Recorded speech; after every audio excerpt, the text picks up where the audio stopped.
우리 수예배 자리 가운데 함께 하시는 모든 성도님들 예수님의 이름으로 환영하고 축복합니다. 우리 날마다 말씀 따라 부르심 따라 살아갈 수 있기를 소망합니다. 오늘은 10월의 마지막 수요 예배입니다. 이제 10월이 지나면 2025년도 11월과 12월 겨우 2달밖에 채 남지 않게 됩니다. 게다가 교회는 11월이면 회기를 마감하게 되니 2025년이 정말 이제 막바지라는 것은 분명한 사실입니다. 그래서 오늘 함께 나누고자 하는 말씀의 제목은 죽게 하듯 하라입니다. 우리가 무슨 일을 함에 있어서 보여주기 위해서 사람에게 하는 모습이 아니라 마음을 다하여서 죽게 하듯 정성을 다하며 살아갈 수 있기를 소망합니다. 골로새 교회 교인들에게 전한 편지인 이 골로새서는 총 4장으로 바울 서신 중에서 그 길이가 그리 길지 않은 편에 속합니다. 매일 제가 하루를 시작하면서 꼭 빠지지 않고 구하는 기도의 내용이 두 가지가 있습니다. 먼저는 오늘 하루를 살면서 마음과 생각을 지키게 해달라고 그것을 놓고 기도합니다. 마음과 생각을 지키면서 살아가는 것이 생각보다 쉽지 않습니다. 그러니 이 마음과 생각을 하나님께 맡기는 기도를 다른 어떤 기도보다 먼저 드리게 됩니다. 그리고 다음으로는 오늘 주어진 시간과 자리 가운데서 맡은 바에 도리를 다할 수 있게 해달라고 그렇게 기도합니다. 하나님께 쓰임받은 자들, 그들의 공통점 가운데 하나는 자신에게 맡겨진 도리를 다하였다는 데 있습니다. 오늘 하루 마음과 생각을 지켰다면 우리가 행해야 할 마땅한 도리를 다해야 됩니다. 마음과 생각을 지키는 일을 하나님께 맡기고 도리를 다하는 일 역시 하나님을 의지할 때 가능해집니다. 그리고 개인적으로 누군가에게 말하기 참 조심스러운 내용 중에 하나는 열심에 관한 내용입니다. 갓 태어난 갓난아이에서부터 노인에 이르기까지 성별을 막론하고 열심히 살아가지 않는 사람이 과연 누가 있겠습니까? 마냥 노는 것처럼만 보이는, 놀기만을 좋아하는 그런 사람이 있다고 하더라도 그 사람은 노는 일에 분명 열심을 내는 사람일 겁니다. 그리고 아무런 생각도 어떠한 관심도 의욕도 없이 있는 것과 같은 사람이 있다고 하더라도 그 사람의 내면에는 어떠한 마음이 있는지, 어떠한 열심이 있는지 다 알 수 없습니다. 다 알지 못하니 판단할 수 없습니다. 그러니 열심 자체를 이야기하는 것보다는 열심의 목적에 대해서 또는 열심의 방향에 대해서 이야기를 하려고는 합니다. 드라마나 영화의 소재 중에서 많은 사람들에게 인기를 끄는 주제 중에 하나가 복수에 관한 내용입니다. 어려움을 당한 주인공이 복수를 하기 위해서 관련된 어떤 대학교의 학과를 가서 직업을 얻고 기술을 배우고 자신을 어렵게 했던 인물과 그 주변으로 접근해서 복수를 위한 이야기가 시작되고 대부분 이 복수는 완성으로 결말이 나게 됩니다. 복수극 가운데 있던 주인공들은 무엇에 열심이었습니까? 억울하게 가족이나 친구나 재산, 자신이 가진 것을, 소중한 것을 잃게 되었으니 그것을 빼앗아간 존재에 대해서 복수하는데 열심이었습니다. 도끼를 품고 치열하게 살고 마침내 그 끝에 도달하게 됩니다. 많은 사람들이 이러한 복수에 열광하는 이유는 현실에서는 볼 수 없는 그런 요인들이 많기 때문일 겁니다. 드라마나 영화 속의 복수는 현실에서 일어날 수 없는 일들, 일어나기 어려운 일들이 많습니다. 대부분 우리 사회에서 논란이 되는 사적 제재에 해당합니다. 정당한 사법적인 절차를 거치지 않고 개인이나 집단이 정하고 행하는 형태의 모든 폭력과 사회적 제재를 두고 사적 제재라고 하죠. 이 사적 제재를 가하는 복수극의 주인공들을 보면 어떻습니까? 가족이나 친구, 재산과 같은 그런 소중한 것을 잃게 된 주인공들이 복수를 하기 위해서 그들이 들인 시간과 노력은 누구와 비교하더라도 부족하지 않을 겁니다. 그들은 복수를 위해서 누구보다 치열하게 준비했을 겁니다. 그런데 그렇게 치열하게 준비한 것에 비해서 그 방향이나 그 내용이 어떠합니까? 복수 가운데 의로운 복수도 있다고 하겠지만 의롭다고 하는 그 기준은 누가 정하는 겁니까? 2차 세계대전 당시 독일의 총통 아돌프 히틀러는 청년 시절 빈 대학의 미대 입시 실패에 아픈 경험과 빈민가를 경험하였던 자신의 실패 원인을 유대인들의 탓으로 돌렸습니다. 히틀러는 그의 청년 시절을 오스트리아의 빈에서 생활했는데 당시 빈에는 유대인 인구가 많았습니다. 빈의 시장 중에서 칼 리거는 반유대주의로 당시 정치적인 인기를 크게 얻고 있었습니다. 가난한 청년이었던 히틀러는 이러한 환경 가운데 노출되어서 유대인 혐오 사상을 그가 받아들이게 됩니다. 어떠한 이유가 되었다고 하더라도 특정 민족을 아니 어떤 사람을 600만 명이나 되는 사람을 학살한 그 일은 다시는 일어나서는 안 될 일임은 분명합니다. 미대 입시에 떨어지고 가난한 청년 시절을 보냈던 히틀러가 독일이라는 국가의 최고 지도자가 되기까지 그가 얼마나 열심히 살았겠습니까? 그렇지만 그의 열심과 결과는 특정 민족을 향한 지독한 혐오로 유대인을 학살하였던 홀로코스트로 이어지게 됩니다. 하나님께서는 열심에 대해서 이르기를 막연하고 무지막지하게 말씀하지 않습니다. 오늘 본문에서도 열심에 대해서 어떻게 분명하게 말씀하고 있습니까? 마음을 다하여 죽게 하듯 하라고 말씀합니다. 마음을 다하라는 이 표현이 바로 열심입니다. 하나님께서는 막연하게 무지막지하게 열심에 대해서 말씀하지 않았습니다. 열심의 그 목적과 방향을 분명히 정해 주셨습니다. 무슨 일을 하든 죽게 하듯 하라고 말씀하는데 무슨 일, 모든 일에 있어서 죽게 하듯 열심히 하라고 분명히 전합니다. 제가 언젠가 한번 말씀드렸던 것 같은데 가장 싫어하는 말 또는 이해하기 어려운 말은 그냥이라는 말을 굉장히 듣기 싫어합니다. 열심에 대해서 말씀하시면서 하나님께서는 그 이유까지도 분명히 전해주십니다. 오늘 본문 24절에 기업의 상을 주께 받을 것이니 주 그리스도를 섬기는 자라고 말씀하고 있습니다. 골로새서 3장의 후반부 22절부터 25절까지는 이처럼 바울이 종들을 깨우치기 위해서 쓴 이 교훈의 말씀입니다. 우리가 성경을 읽을 때 필요한 태도 중에 하나는 성경이 쓰인 당시의 시대에 관한 이해와 해석이 필요합니다. 예를 들어서 레위기의 그 수많은 율법이 오늘날 우리 시대에는 그 말씀 그대로 적용하기 어려운 내용들이 얼마나 많습니까? 시대와 상황이 오늘과 같지 않습니다. 누군가는 바울을 두고 이르기를 당시 로마 시대 가운데 있던 노예 제도를 옹호하는 인물이라고 여기기도 하는데 이는 당시의 시대를 전혀 읽지 못하고 이해하지 못하는 사람의 생각에 지나지 않습니다. 1세기 당시 로마 제국의 전체 인구가 약 5천에서 6천만 인구이는데 그 가운데서 이 노예 인구가 약 500에서 1000만 명 정도였다고 합니다. 수치로 나타내자면 1세기 당시 로마 제국의 노예 비중은 적게는 8%이고 많게는 20% 정도에 이르게 됩니다. 골로새서가 쓰였던 1세기 로마 제국 초기의 이탈리아 본토의 노예 비중은 제국 전체의 그 수치보다 높았습니다. 일부 학자들에 따르면 1세기 로마 제국 당시 이탈리아 본토의 인구의 약 33%가 노예였을 것으로 추정키도 합니다. 로마 제국의 수도인 로마는 노예 인구가 특히 밀집된 곳이었는데 당시 이 노예의 수가 40만이었다고 합니다. 로마 시의 전체 인구가 100만 명이었는데 100만 명 중에 40만이라는 것은 전체 인구의 40%가 노예였다는 겁니다.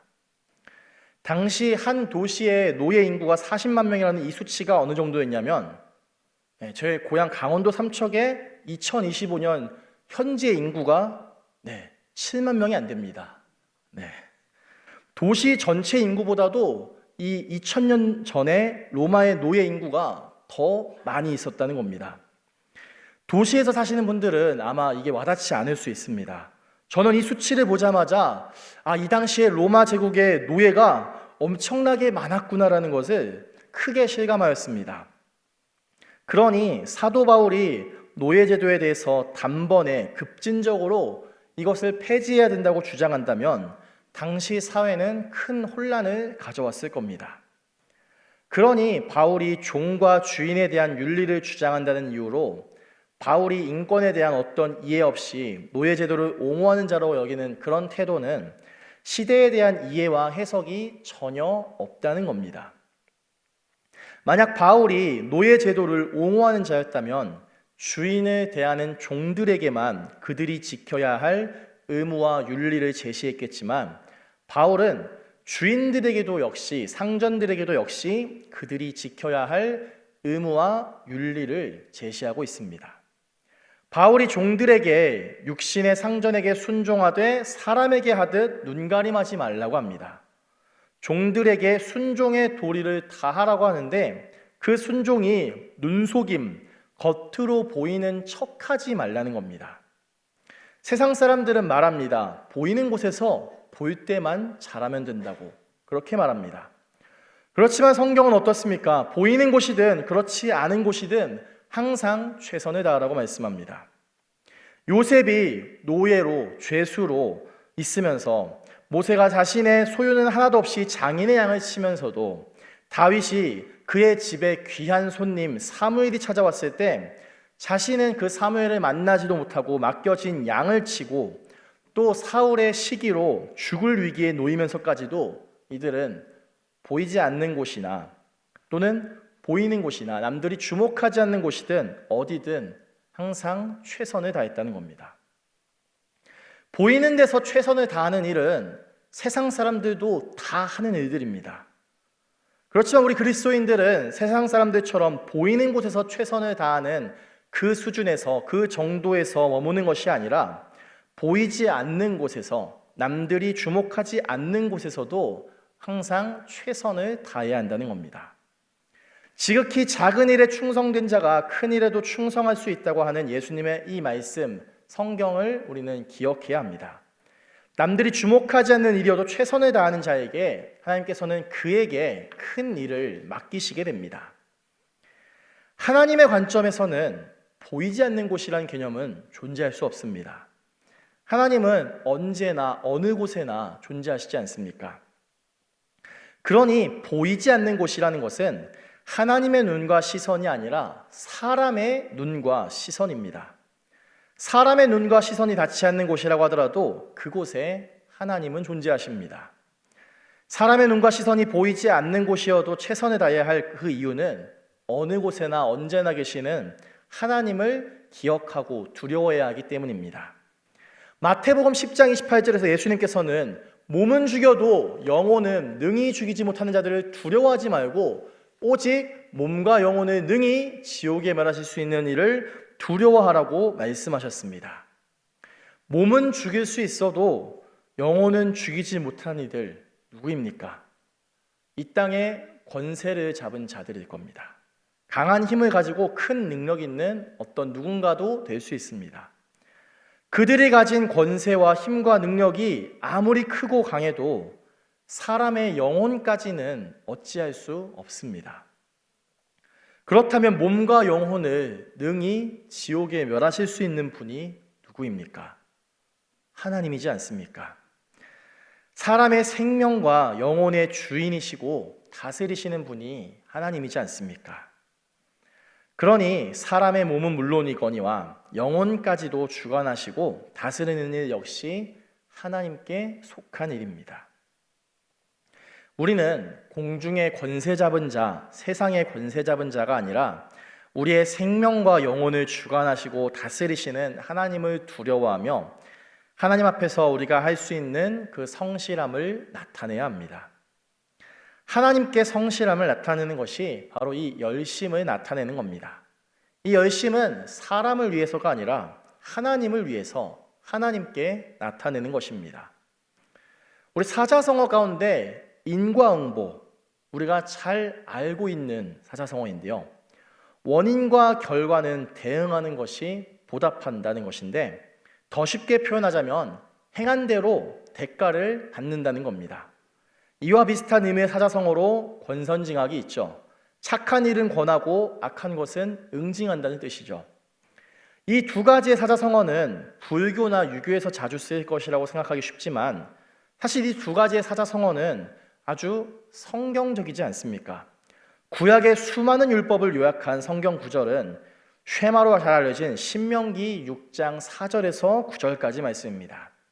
마음과 뜻과 힘과 정성을 다하여서 하나님을 사랑하는 이 말씀은 들으라는 명령으로부터 시작됩니다.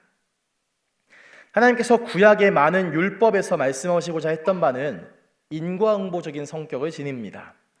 복과 심판은 믿음과 불신의 결과입니다. 하나님을 믿는 자들이 받는 것이 복이라면 하나님을 믿지 않는 자가 감당해야 할 것이 심판이라는 겁니다. 복과 심판 역시 하나님께 속한 영역입니다. 또 모든 성경의 말씀은, 하나님의 가르침은 선을 행하게 하고 악을 멀리하거나 징벌해야 한다는 내용들입니다. 갈라디아서 6장 7절에서 사도 바울은 스스로 속이지 말라, 하나님은 업신여김을 받지 아니하시니 사람이 무엇으로 심든지 그대로 거둔다고 우리에게 전하고 있습니다. 거짓과 속임수를 하지 말아야 할 가장 큰 이유는 이 태도가 사람을 업신여기는 것이 아니라 하나님을 업신여기는 것이기 때문입니다. 우리 선을 행하고 악을 피하고 악을 멀리하여서 하나님의 이름을 욕되게 하지 않기를 예수님의 이름으로 소망합니다. 또 하나님께서는 사람을 외모, 겉으로 드러나는 모습만을 두고서 판단하시지 않습니다. 그런데 하나님과 달리 사람은 외모로 판단하기 쉽습니다. 우리는 어떻습니까? 우리도 역시 외모를 많이 보는 편 아닙니까? 만약 어떤 사람이 나는 외모를 전혀 보지 않아, 나는 외모를 전혀 신경도 쓰지 않아 라고 말하는 사람이 있다면 저는 그 사람의 말을 절대 믿지 않을 겁니다. 외모가 우선순위가 아닐 수는 있습니다. 아니면 외모가 그 어떤 기준 중에서 그 비중이 높지는 않을 수 있습니다. 그렇지만 외모를 전혀 보지 않겠다거나 외모를 전혀 신경 쓰지 않겠다는 그 말은 일어날 수 없는 일입니다. 동의할 수 없습니다. 외모를 보지 않고 신경 쓰지 않겠다는 말은 오히려 저에게는 외모는 기본이고 다른 걸 엄청나게 따지겠다는 그런 뜻으로 들립니다. 우리는 유한한 한계를 지닌 존재이기에 외모를 보게 됩니다. 모르는 사람을 처음 볼 때 가장 먼저 보이는 것이 외모지 않습니까? 물론 외모가 우선이 되어서는 안 될 일입니다. 그리고 외모로 판단하는 것 역시 조심해야 하는 태도입니다. 그런데 외모는 보려고 하는 게 아니라 보이게 됩니다. 신경 쓰려고 하는 게 아니라 신경 쓰이게 됩니다. 그렇지만 하나님께서는 이 사람을 두고 이르기를 외모로 취하지 않으신다고 분명히 말씀합니다. 베드로전서 1장 17절에서 베드로 사도는 외모를 보시지 않고 각 사람의 행위대로 심판하시는 이를 너희가 아버지라 부른즉 너희가 나그네로 있을 때를 두려움으로 지내라고 우리에게 분명하게 전하고 있습니다. 사람은 외모를 보지만 하나님께서는 외모가 아닌 각 사람의 그 마음의 중심에서 나타난 결과인 행위를 보십니다. 이 각 사람의 행위에 따라서 구원과 심판이 결정되지 않습니까? 히브리서 9장 27절은 한 번 죽는 것은 사람에게 정해진 것이요 그 후에는 심판이 있다고 하는 이 말씀은 죽음과 심판이 분명하게 정해져 있는데 죽음 이후에는 하나님 앞에서 지난 살아온 날들에 대한 이 결산을 받게 되는데 그것이 바로 구원과 심판이라는 겁니다. 외모가 아니라 각 사람의 마음의 중심과 행위를 살피시고 심판하시는 하나님을 경외하며 성실하게 행할 수 있기를 예수님의 이름으로 축원합니다. 이 하나님께서는 기록된 말씀, 성경을 통해서 다시 한번 말씀하시기를 열심히 살라고 하십니다.